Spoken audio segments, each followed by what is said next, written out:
politician, can we not convert that power and say that no, it is about time we start disagreeing with somebody who is not serving our interest? Because even if you're paid for the day, tomorrow you could be in hospital, tomorrow you could be dead, tomorrow you still be jobless, but that person goes back to office for another 5 years, earning a very high salary. Yeah.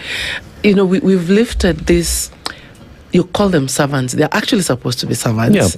But we've elevated our politicians to the level of demigods, you know. We no longer look at them as they're supposed to serve us. You know, we serve them. Right. You know, and when you talk to people out here in the streets, before, years back, everyone went to school to build a career, a profession. Now, every young person wants to be in politics to be rich. So being a politician is your road to richness. It's not your road to service. It ceased being a service job in this country.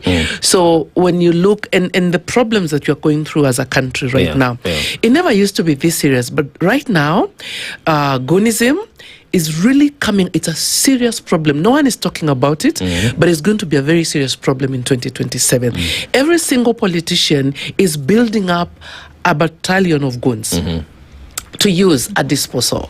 Who are these people? Unemployed young people. They are building, they're collecting all machetes, guns, and everything. It's a very bad place we're getting ourselves as a country. And I don't know what are the numbers of joblessness in this country. People are jobless in this country. And very learned people, parents work very hard to take these children into school. Akishafika shule, they go back to the villages. What are they doing in those centers? Smoking, idling, and you know what happened to an idle mind? So, and now all the money is with the politicians. They've corrupted, they've stolen the CDFs, they've dealed, they're will dealing in government circles. They have all the money. And you can imagine when it's a survival for a human being, like they need to eat.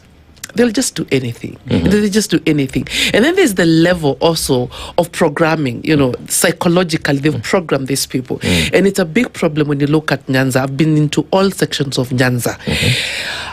Politically, on political meetings. And there's that community has been programmed for violence. You can actually attribute that to the low levels of voter turnout in Nyanza, the entire Nyanza.